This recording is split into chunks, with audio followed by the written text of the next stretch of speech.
안녕하세요. 투자 전문 한가족의 이서연 공인중개사입니다. 다들 아시다시피 요즘 부동산 투자에 있어서 가장 이슈가 되는 건 이 대출 규제인데요. 이 대출 규제 중에서도 뜨거운 감자는 DSR입니다. 이 DSR은 소득에 따라 대출되는 비율이죠. 쉽게 말해서 많이 벌면 많이 빌려주고 적게 벌면 적게 빌릴 수밖에 없습니다. 그리고 다른 대출 규제인 이 LTV는 담보 인정 금액에 대비해서 대출 가능한 비율을 의미합니다. 예를 들어서 LTV가 70%인데 내가 10억의 주택을 매수하고 싶다면 대출은 7억이 가능하고 3억은 현금으로 준비를 해야 합니다. 그런데 최근에 대출 규제를 보자면요.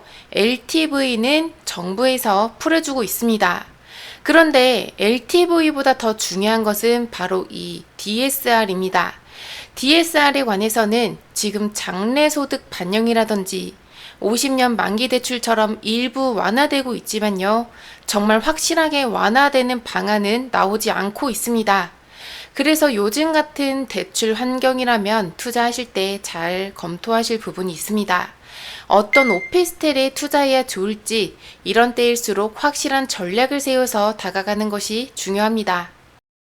오늘은 업무용 오피스텔과 주거용 오피스텔 이 두 가지 각각의 투자 전략에 대해서 알려드리겠습니다. 가장 먼저 첫 번째로 업무용 오피스텔을 보겠습니다.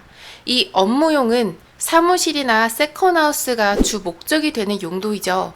예를 들어서 이 강남의 서초권의 업무 지역은 이렇게 형성이 되어 있거든요. 이 일대 오피스텔은 법인의 사무실 수요가 굉장히 많습니다. 오피스의 공실률이 5% 미만일 만큼 공급보다 수요가 압도적으로 높은 지역입니다. 그런데 오피스 용도로만 사용하지 않죠.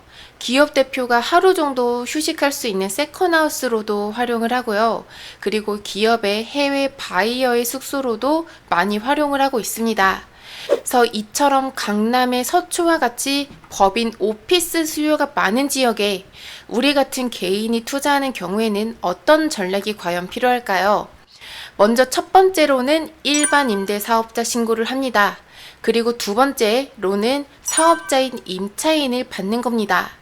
그럼 결과적으로 DSR 규제와 주택수 포함을 전부 피해갈 수 있습니다. 사업자 대출은 DSR 대출을 안 받기 때문이죠. 그리고 투자에 있어서 또 한 가지를 보셔야 합니다.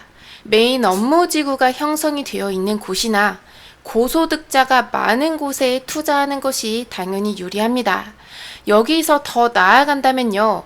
특히 부가가치가 높은 미래형 업종들이 한데 모인 곳이 좋겠습니다. 예를 들어드리자면 IT와 바이오, 암호화폐나 엔터 등등을 꼽을 수 있겠죠. 그래서 이러한 입지들은 향후에 법인에서 실제로 매수를 많이 하기도 합니다. 그래서 구체적인 지역을 몇 가지 알려드리겠습니다. 강남의 테헤랄로나 여의도도 있겠고요. 그리고 성남의 판교라든지 저쪽 서쪽에 인천의 송도 등등이 있겠습니다.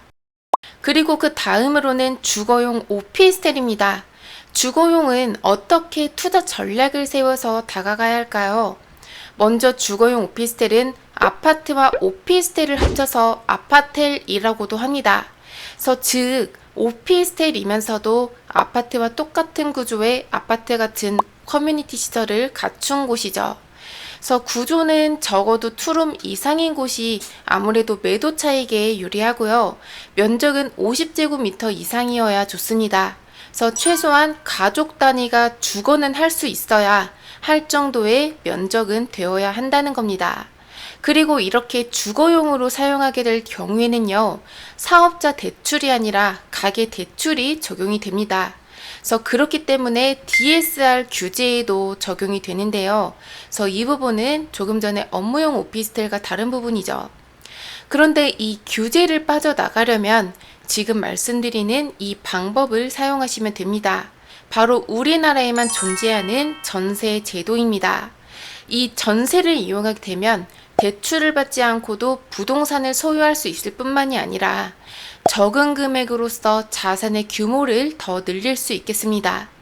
그런데 이 방법을 사용하려면 가장 중요한 것을 검토하셔야 하는데요. 바로 전세 수요가 있어야 한다는 그런 전제 조건이 필요합니다.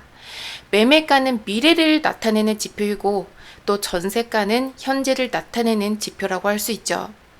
이 전세 수요가 충분한지 보려면 이 몇 가지를 검토를 하셔야 합니다. 첫 번째로는 전세가율이 높아질 곳이라거나 두 번째로는 향후를 내다봤을 때 입주 물량이 적은 지역이라든지요. 혹은 세 번째로는 일자리가 많고 학군과 상권, 또 교통이 우수한 지역들, 이러한 곳들은 시간이 지날수록 전세가가 더 높아질 가능성이 있습니다. 그래서 지역을 한번 예를 들어 드리자면 강남과 서초구가 있겠고요. 또 송파구와 분당 등도 해당이 되고 있습니다. 지금 보시는 바와 같이 2022년 7월 1일부터 실행되는 차주 단위 DSR 규제, 이제부터는 총 대출 1억 원을 초과하게 되면 DSR 40%를 적용을 받습니다.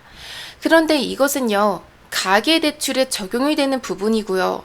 사업자 대출에는 연관성이 없죠. 그래서 사업자 대출을 이용한 투자는 이번 규제에 적용되지 않는다는 점을 꼭 기억을 하셔야 합니다. 앞으로의 오피스텔 투자 동향은 이렇게 흘러갈 것입니다. 이제는 지방에 전매 가능한 오피스텔에 단타로 투자하는 시기는 지났습니다. 이제는 3단계 대출 규제에 따라서 매수 수요의 상당수가 줄어들게 될 것입니다. 그래서 그렇기 때문에 앞으로의 거시적인 투자 방향은 이렇게 잡으셔야겠죠. 내가 산 물건을 과연 받아줄 사람이 있는가, 즉 피를 주고 살 사람이 있는가를 잘 보셔야 합니다. 그래서 이것을 이전보다 더욱더 잘 파악을 해야 되고요.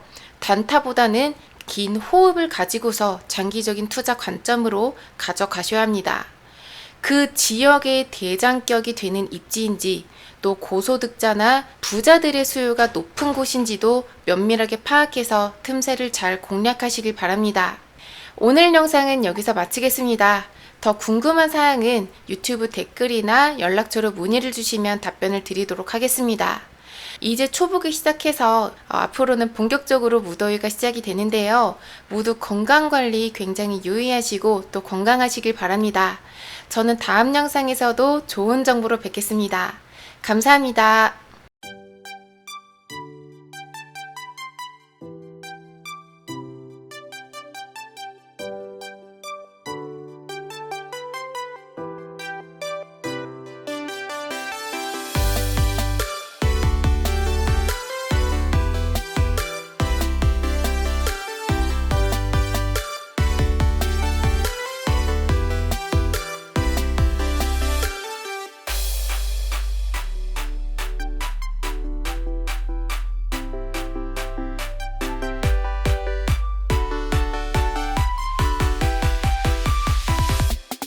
Yeah.